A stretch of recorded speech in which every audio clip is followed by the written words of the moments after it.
I'm gonna go ahead and do that now.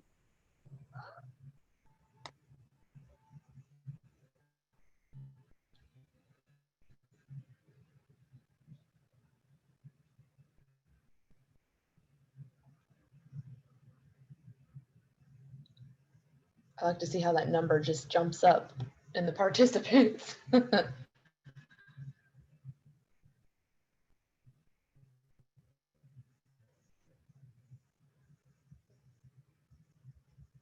Looking pretty good.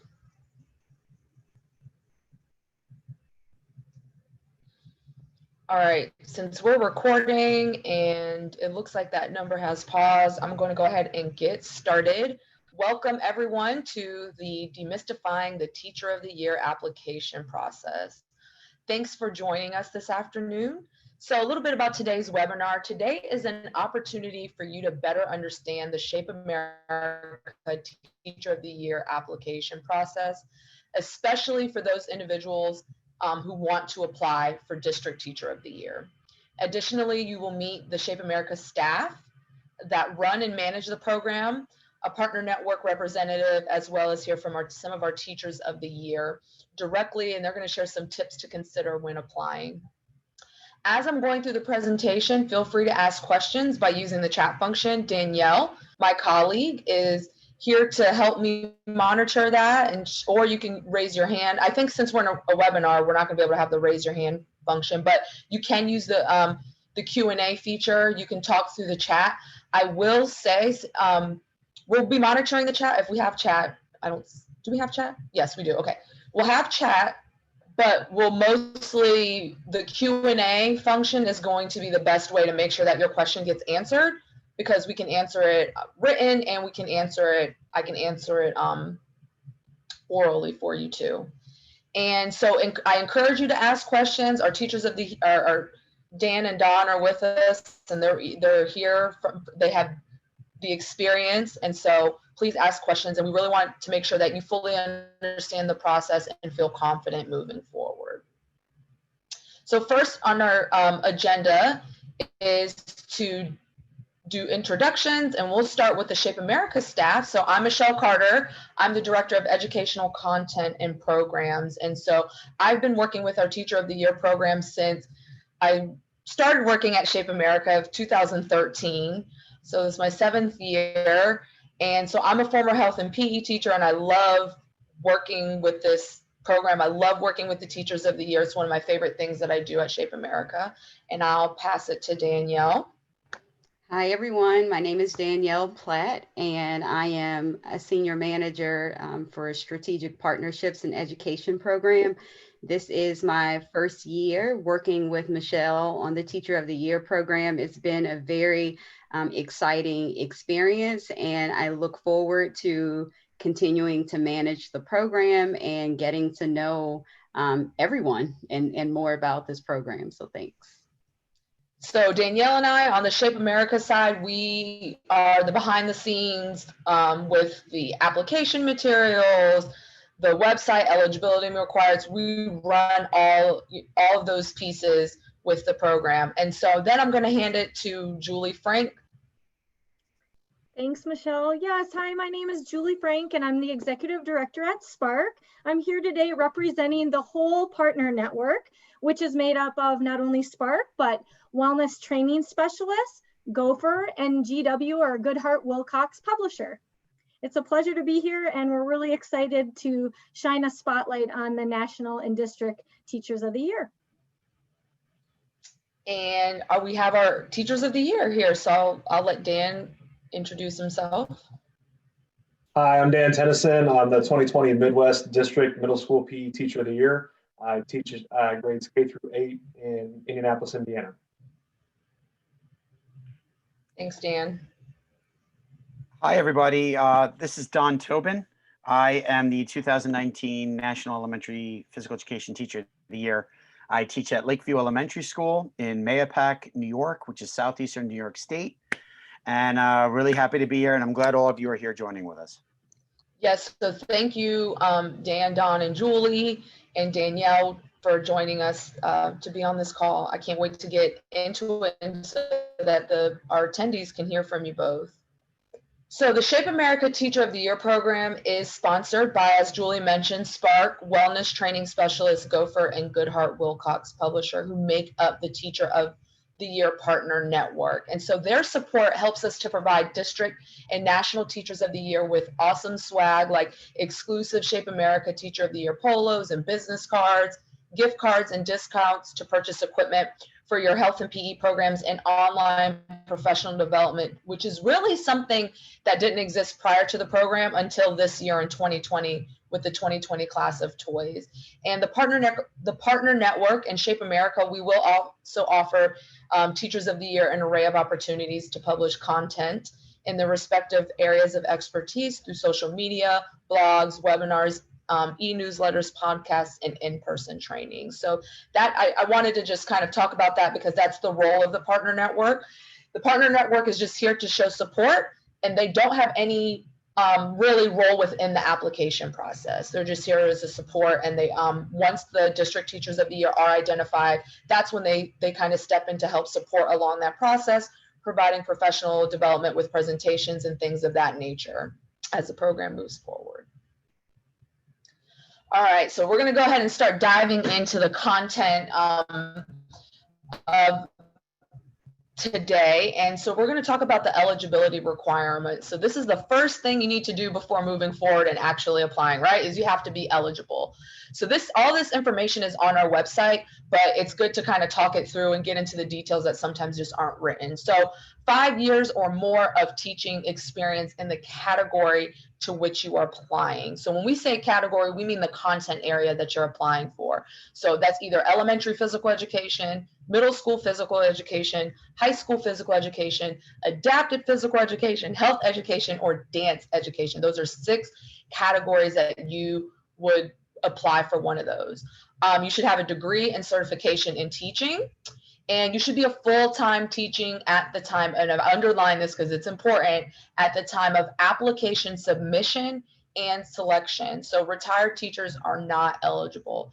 If you are a veteran teacher and that retirement, you're knocking on retirement's door, if you know that you will be retired by the time your application would be reviewed, you are not eligible to apply. So when you submit it, and if you were to be selected, that, just to clarify, you have to make sure that you're going to be able to, you're still teaching when you would be given the award. Half of your teaching must be in the category that you're applying for. So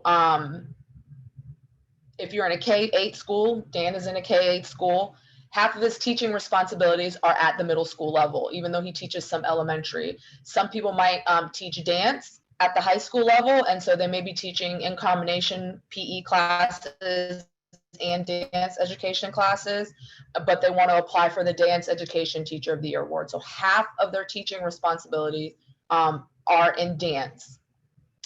And the last requirement is that you must be a state Teacher of the Year. So in order to move on, you have to have already been awarded your state Teacher of the Year award first. And I'm going to share this for clarification and understanding. Our state Teacher of the Year programs are separate from Shape America District and National Teacher of the Year program. So you don't have to move forward if you don't want to. We want all of our state Teachers of the Year to move on.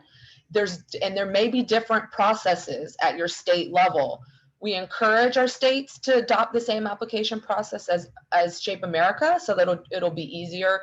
But you have to make sure that when you do apply and you move forward, you're comparing and making sure all the content is the same, since the states are technically their own organization.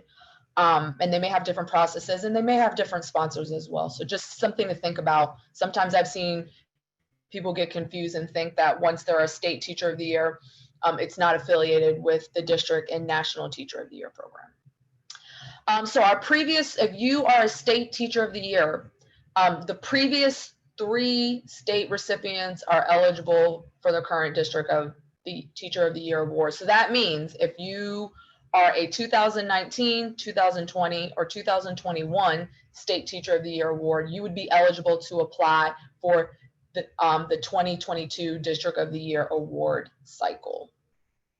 And we encourage people. So sometimes awards are given, like, so say for the 2020 Teachers of the Year, I'm going to use this year as an example. So we have our district teachers of the year, our 2021 district teachers of the year.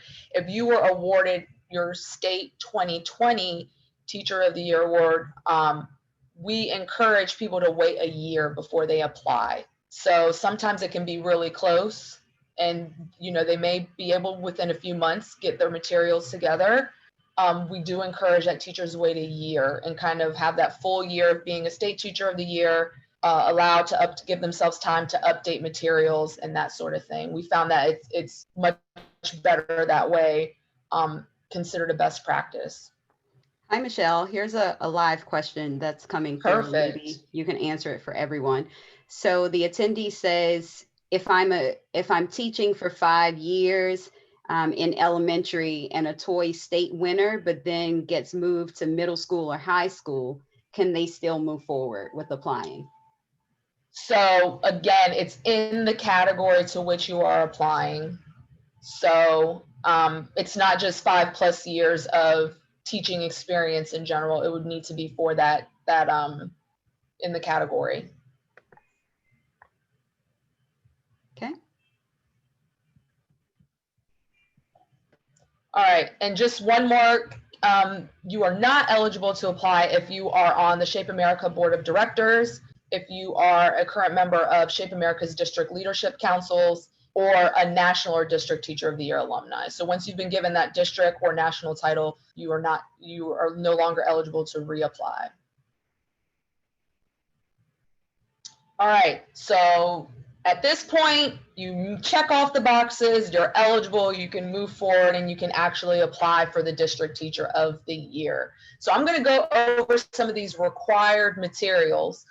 So the first one is your verification of teaching assignment form. And so this lets us know that you are currently teaching. You'll go to your principal or an assistant principal, and they're just going to confirm, yes, they're teaching the content area that they're applying with. It must be current for the school year you are applying in. So thinking about, like, if you won the 2019 state award and now you're applying for 2022, making sure that those forms are still for this current school year. If you already, so like I said, if you filled one of those out and you're applying for your state award, or if you're applying for a district toy again, you must update it. And if you apply over the summer, your verification form should be for the upcoming school year.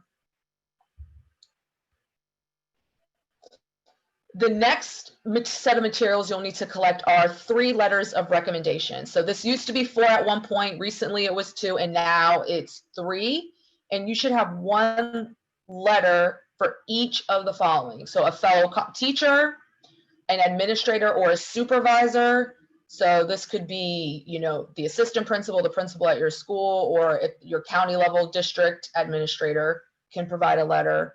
And then this is the new one, is a letter from a student.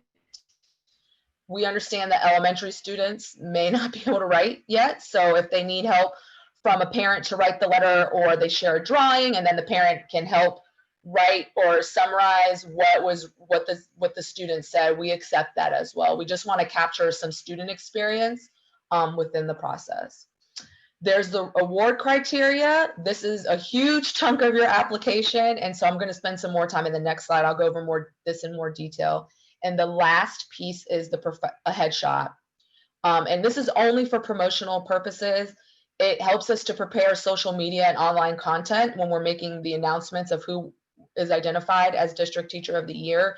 And reviewers don't see your picture, so it's not, if you're worried about, well, what if they judging my picture and it has some bias in the application process, they do not get that material when they're reviewing.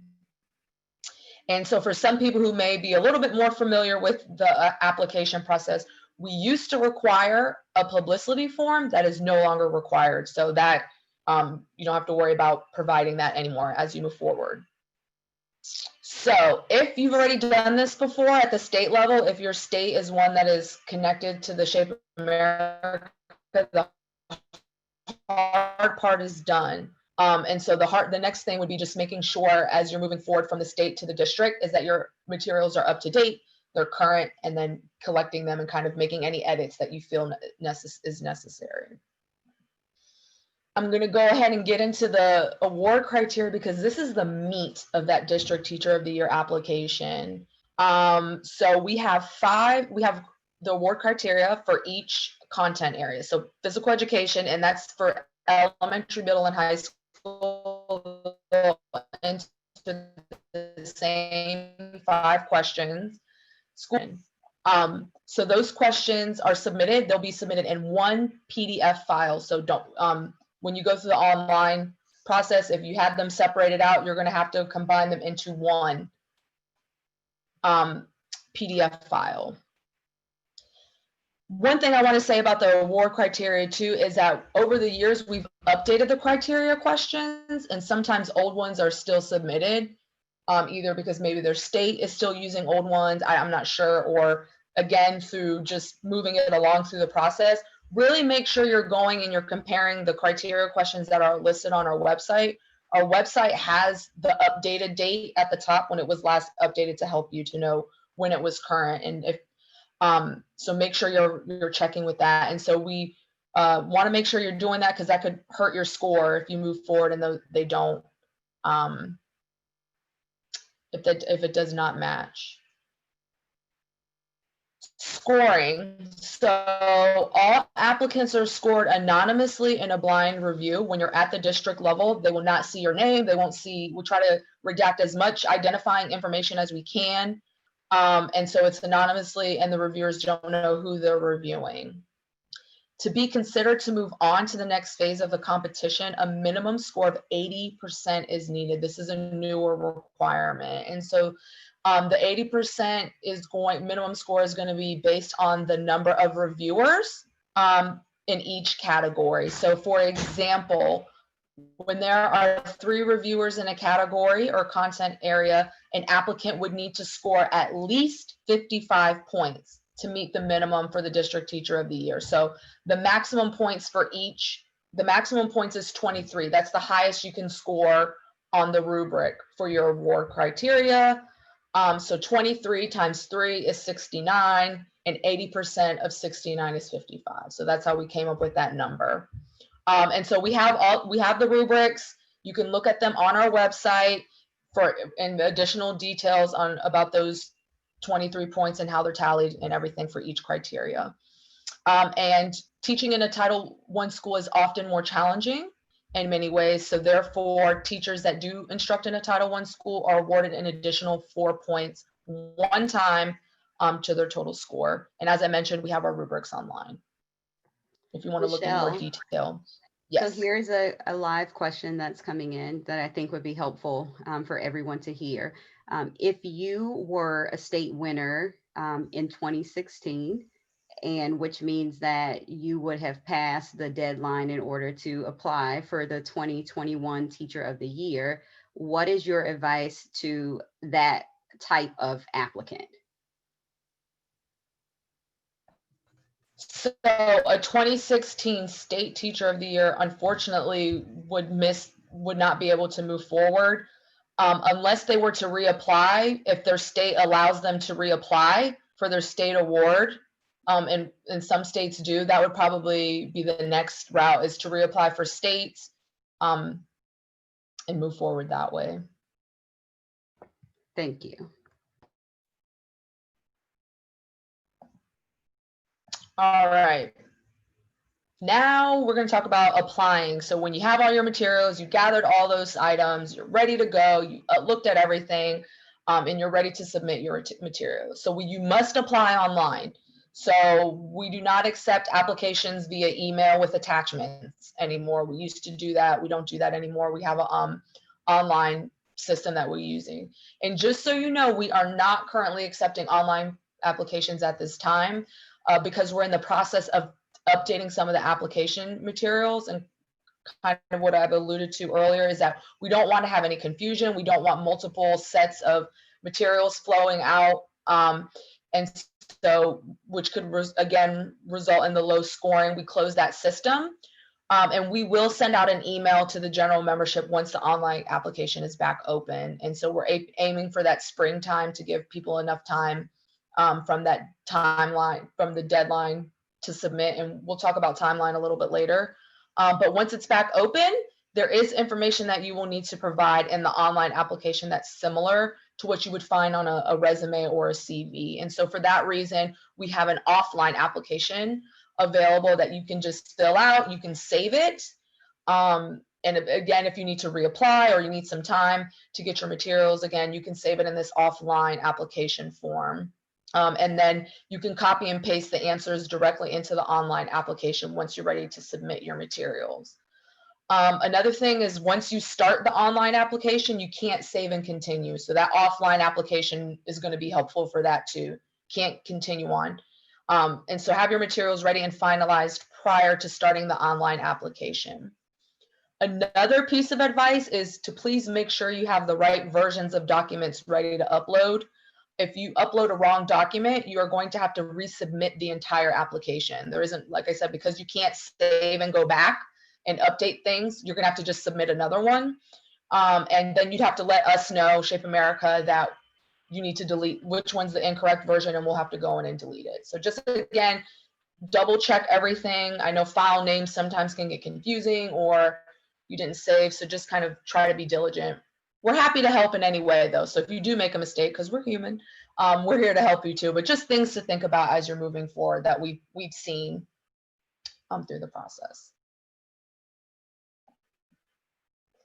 So I'm going to briefly talk about National Teacher of the Year process, since this is not as public facing. But so when you're applying for the National Teacher of the Year, so if you are selected as a District Teacher of the Year, then you will automatically move forward to apply for the National Teacher of the Year.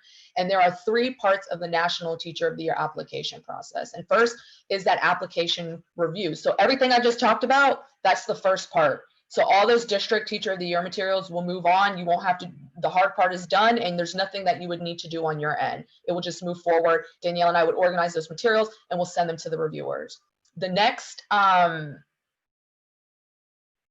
would be, so once you've been contacted by Shape America notifying you that you've been selected as a District Teacher of the Year, you'll receive a ton of information, which you can, Dawn and Dan can probably speak to. But it'll talk about those next immediate steps and to submit a 20-minute video of you teaching accompanied by a written narrative and lesson plan. So we'll also host a welcome webinar for those newly announced District Teachers of the Year and to go over those requirements and to answer any questions. But that's like, it's kind of, I'm sure, I think Dan and Dawn can talk about it, but I always imagine it being like, yay, and then, oh, I got to do this next thing that's kind of like scary at the same time. So we'll walk you through it. And then the last piece is that the District Teachers of the Year will participate in an online interview that's 30 minutes in length. Questions aren't submitted ahead of time, but we'll provide some general topics about what to be prepared to talk about during that 30-minute interview.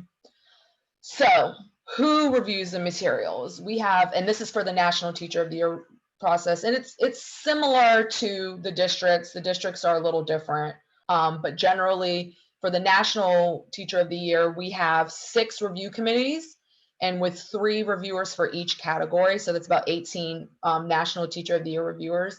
And we aim to have 1 university faculty person, 1 district or state level health or PE administrator, and 1 Teacher of the Year alumni. And so those same 3 reviewers are going to review all 3 parts of the application process. The National Teacher of the Year obviously is not anonymous and blind because the District Teachers of the Year have been identified already.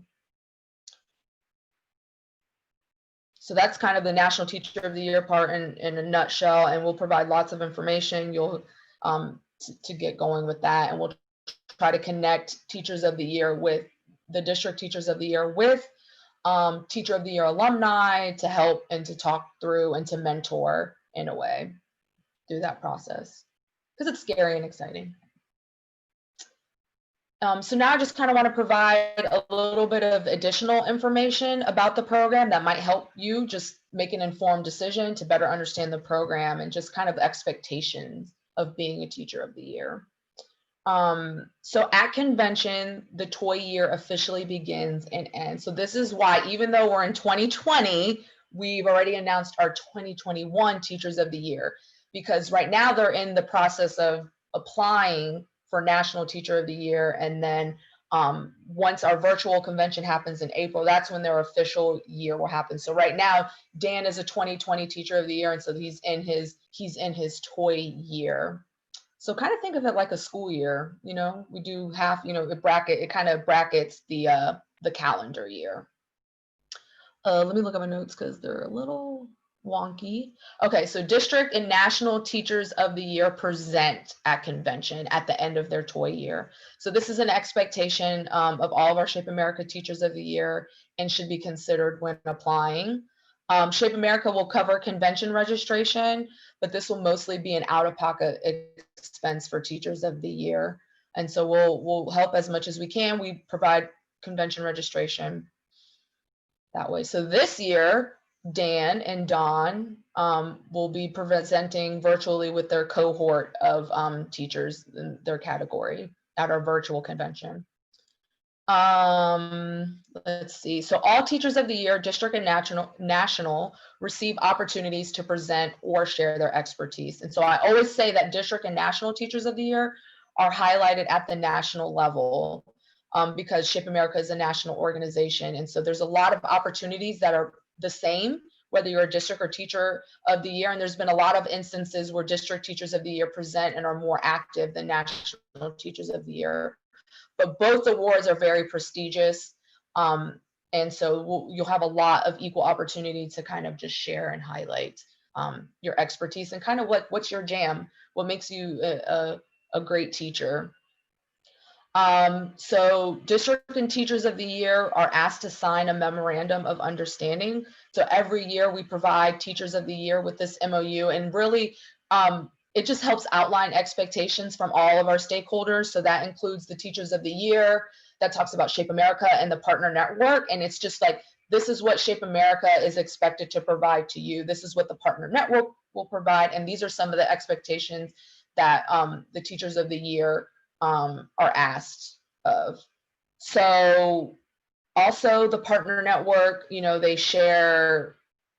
provide things like I mentioned before, the business card, polos, complimentary registration for convention, those sorts of things, the little things here and there, opportunities to get together. We did a really fun game night in May that was really fun, and sending gift cards and things like that. So we really want to uplift and highlight and make you feel special.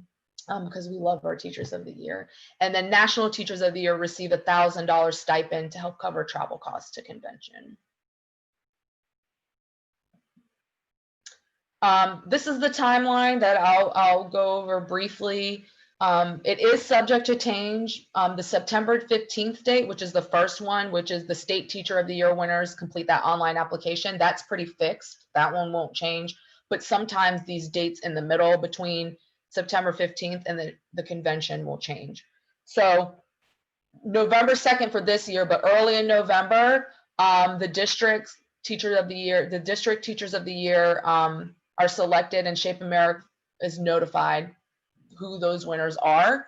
And then this year it was a little longer, but we on November 20th, we notified who those winners were. And again, that's part of like getting the materials together for online, so that when we notify our district teachers of the year, we immediately can go on social media and things like that. And then usually we have around right before Christmas, the teachers of the year, the district teachers of the year submit their teaching videos, that next step that I talked about. And then at convention is when we do a lot of our celebratory events where we're celebrating all of our district teachers of the year. We have usually we have a meet and greet where we get to meet and just, you know, kind of have a really fun time together. We'll have a dinner, lots of opportunities to connect, and that's when the national teachers of the year are announced.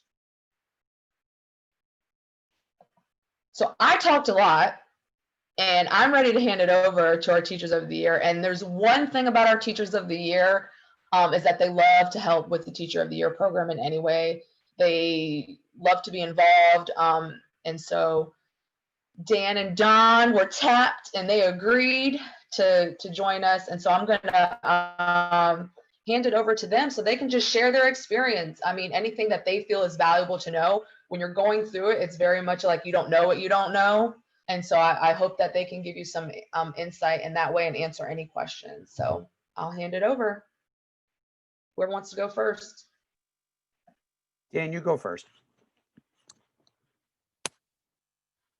All right, no problem. So my first piece of advice would be to listen to Don more than me, because he actually won the national award, whereas I did not. So no, my biggest piece of advice were, you are going to have Teachers of the Year alumni reach out to you if you win district and offer any kind of help.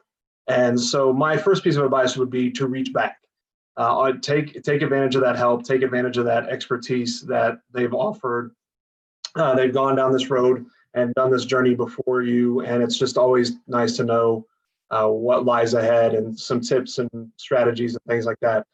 The second piece of advice I would give you is it's not the destination, it's the journey. So embrace the journey. There's going to be a lot of stress. There's a lot of work. It's not fun trying to edit the video and make sure it meets all the parameters and all your I's are dotted, all your T's are crossed. That is not the fun part.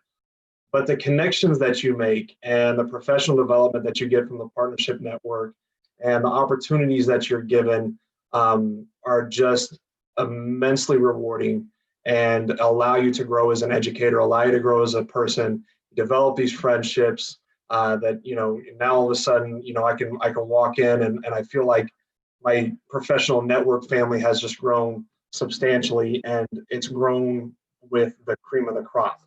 And so it's nice to just be able to sit there and listen to all that expertise and all that advice and everything to help me grow as a teacher to then impact my students even more. So those would be my two pieces of advice. Reach back to the people that offer you the help and take their advice. And then two, embrace the journey and allow yourself to grow because of it and through it. That's very, very well said. I would agree with you completely. What I would tell everybody in the first place is that you are all very much worthy of getting an award like that. I never in a million years, and there's a part of me that still feels this way, feel like I don't belong in this spot. And so if you've won at the state level, you are absolutely able and capable of getting up to this level. Pieces of advice that I would give you in this journey, because it is a journey, is one, you really want to try to sell yourself. And it's really hard if you're a bit of a humble person to kind of brag about yourself. But if you've been on committees, if you've done presentations, if you've put yourself out there, that's a really good time for you to kind of highlight and shine these things. The reason why I say that is when we sat down at our dinner at the National Teacher of the Year Awards, I got to hear all the amazing things that the other people from the district winners were doing. And I had said to myself at the time, there's no way I'm going to win this thing based on what I heard from them. And so people are doing such amazing things. You really want to highlight and show that. It's also important to be as thorough as you can with your responses. The written portion of it is and can be a bit time consuming. But if you're thorough and you really think through with what you're doing, for the most part, you'll get across exactly what you want the reviewers to see. The video portion of it is kind of interesting to talk about briefly because there really is no need to jazz anything up. So yes, it's true you're being videotaped. Yes, it's true somebody is going to critique you. But if you are yourself and you stay true to yourself, you're going to shine when it comes to your teaching, and they're going to see how good you are with the kids and what you do with them. Yes, it can be very nerve-wracking though, but just be yourself, be thorough in your responses, brag about yourself a little bit, and last but not least, to kind of piggyback what he said, rely on others. You really don't get to be at this level without the help of other people. And I've learned so much from so many different people from all across the country. I rely on these people to make myself a better teacher. So make sure that you're doing that also. Did we get any questions, Danielle? Yes, so I'll present the questions to you. So one just popped up in which an attendee was asking, how do we do this in COVID? Aha, great question. So our 2021 District Teachers of the Year are challenged with that. And so we have been creating new criteria for them to follow, because we do understand one thing that we've been doing. So I briefly touched on this, I think. We've been really looking at the Teacher of the Year program and been making adjustments since last year. We really want to be equitable. We want to be fair. And so with that, we've had to pivot quickly to create and adjust our video requirements, and so that everybody's on the same playing field. I mean, Dawn and Dan and I, we were all having a discussion about their different teaching scenarios. And so we do recognize that everyone's not in the same one. Some Teachers of the Year haven't had to adjust at all. Some are in person physical distancing. We understand that they're obviously going to have an advantage to that 20-minute video, right? And so some are 100% remote, some are hybrid. So we've changed the format this year where everybody is submitting the same way. Everybody has the same criteria. We've adjusted the rubrics. So it is a little bit different. We are hoping that this will just be for this year, and that by the time we get to September 15th, November of 2021, that will be less of an issue. But we just adjust what makes sense. We confer, we reach out, and we get feedback to make sure that we're moving forward in the right way, so that we identify the best teachers and that everyone's being evaluated on the same set of criteria as fairly as possible.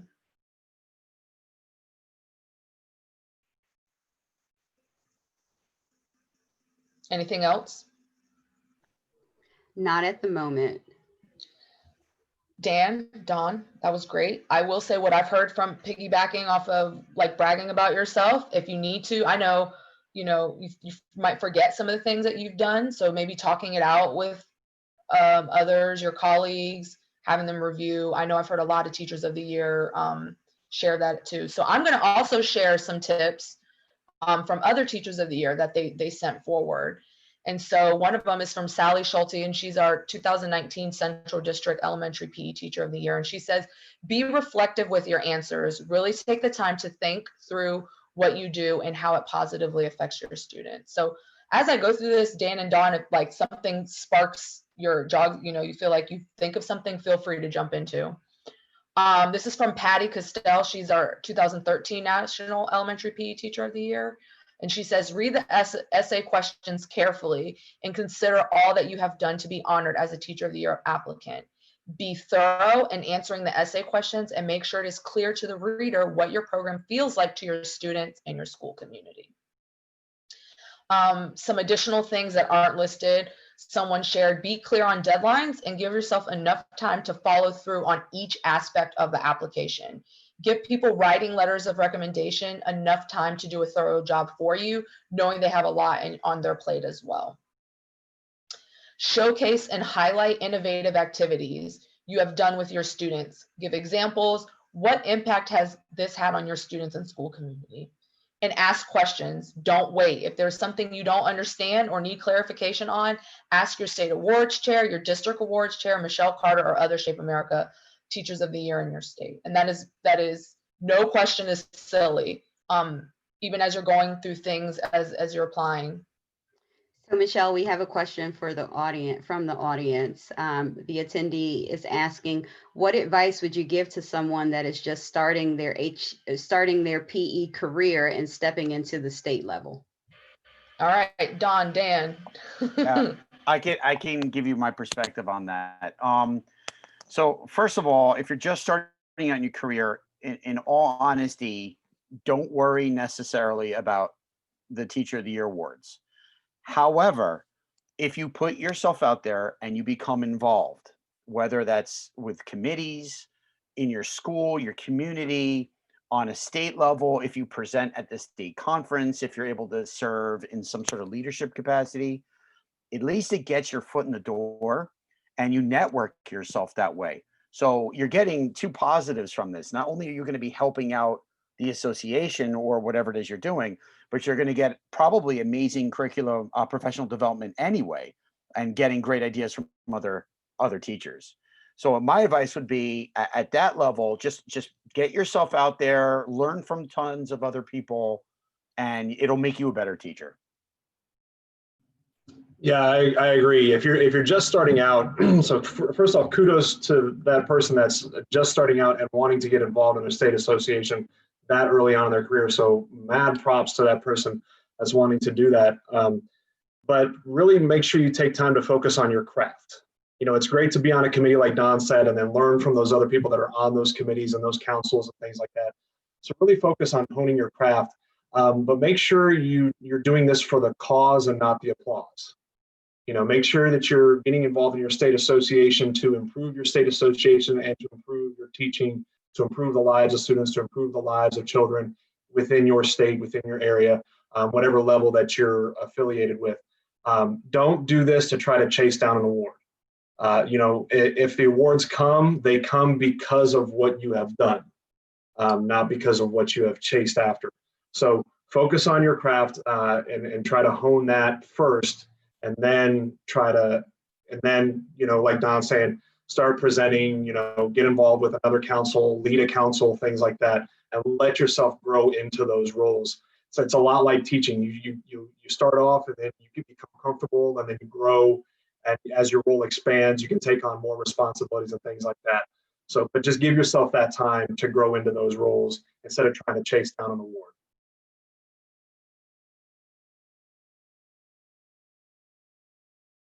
I love that. I think that's great advice. Put the students first, and so, you know, in your craft, it should fall into place. All right, just a few more tips. So from Matthew Bassett, he's 2018 National Elementary PE Toy. I always focus on how the process helped with my students. It was an honor to receive multiple state, district, and national awards, but it was always a way to reflect on my students. I never completed any item with the hope that I would become a toy. I always made decisions on how it would help students. Just what Dan said, pretty much, that just focusing on the students and really trying to do your job well, it will kind of come naturally together is what it sounds like. And to that point too, is one thing that I've heard numerous times. You've heard Don, you've heard Dan, Matt, is that being able to reflect on what you're doing is something that's really a part of this process. And this tip is from Brian Hall, our 2020 National High School PE Teacher of the Year. He says, when answering the question prompts in your essay for National Teacher of the Year, and when they say essay, people are referring to those criteria responses, just so you know, that what I caught the big chunk of your application. You are given guidelines on how long each response can be, a page. I inserted a lot of hyperlinks in my essay responses so that the selection committee could click around and find out what my pre-E program was all about instead of reading about it in the essay and taking up lots of space in my responses. So that was one of his tips. So try to share additional things. One last thing that was also shared with me is enjoy this process. It is one of the most rewarding experiences, being able to reflect on your past teaching and discovering areas you want to get better at to enhance your teaching. Being a part of this Teacher of the Year application process will open doors for you to share some of your great teaching experiences. So enjoy the opportunity to network with other educators and the chance to make a positive impact on our profession and even greater impact on your students. So I know at this point, a lot of people are either state Teachers of the Year or thinking about applying. Begin that network, reach out. Our Teachers of the Year love to help, like I mentioned before, and share and to help mentor and coach in that way too. So I saw a question come in, Danielle, nothing? Sorry, I was muted. So can you just speak a little bit to, Michelle, the 50% criteria that we've established for teachers to be nominated in a particular category?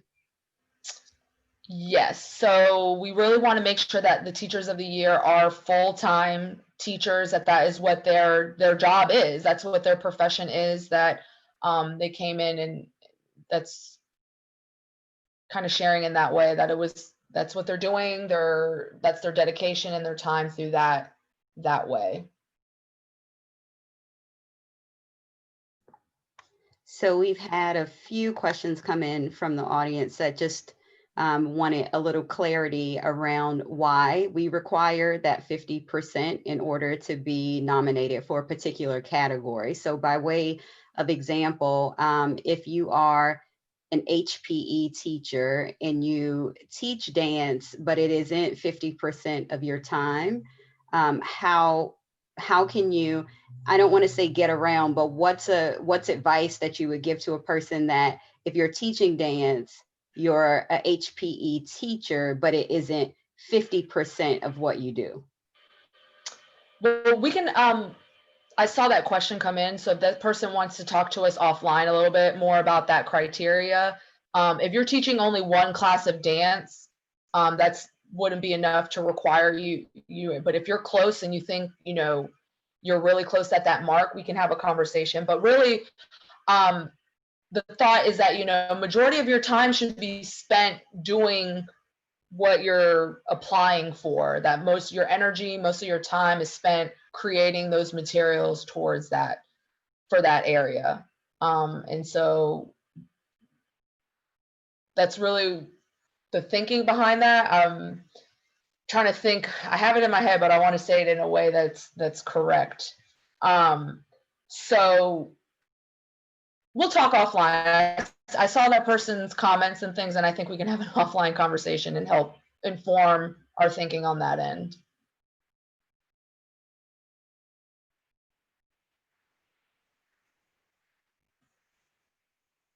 I mean, we want teachers who are 100% teachers, you know, that's their full-time job. We don't want someone who's coming in as just, you know, they do it 1 or 2 days a week. We want someone who's that fully in that, in the profession in that way. And I'm not going to try to speak and make an official statement, obviously, but you know, I'll tackle the dance piece because I do know a really good health and PE teacher at the elementary level that won District Dance Teacher of the Year a few years ago. And when you talk to this person, they have a dance in every single one of their classes at every single grade level. So yes, they're tackling other health and PE standards, but every class, every day, there is a dance. And they have his brain boosts or dances and things like that. Indoor recesses would be dance parties. And it got to the point where his superintendent of his school district said, "Oh yeah, I know you. You're the PE teacher at the school that dances." And so if your school culture is known as a dance culture, I think you don't have to necessarily teach a specific dance class. Again, that's just from what I've seen.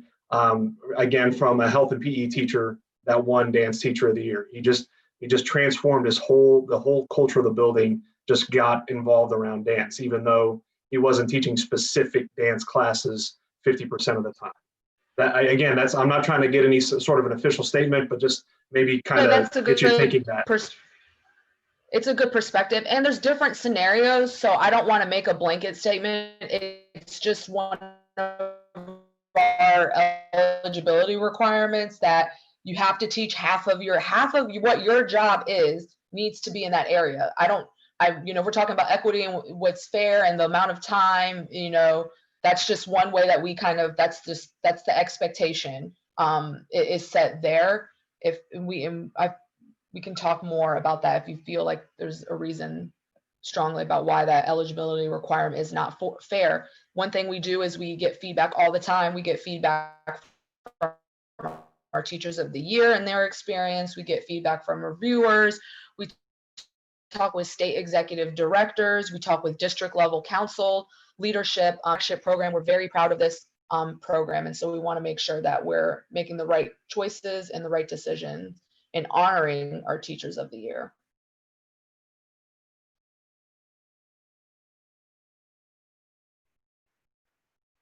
Anything else? I'm just typing our email addresses in the chat box for. Perfect. And that leads to the next slide. Look at that.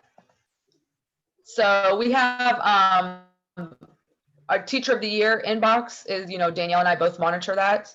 If Danielle shared our direct emails too, we'll more than happy to answer any questions.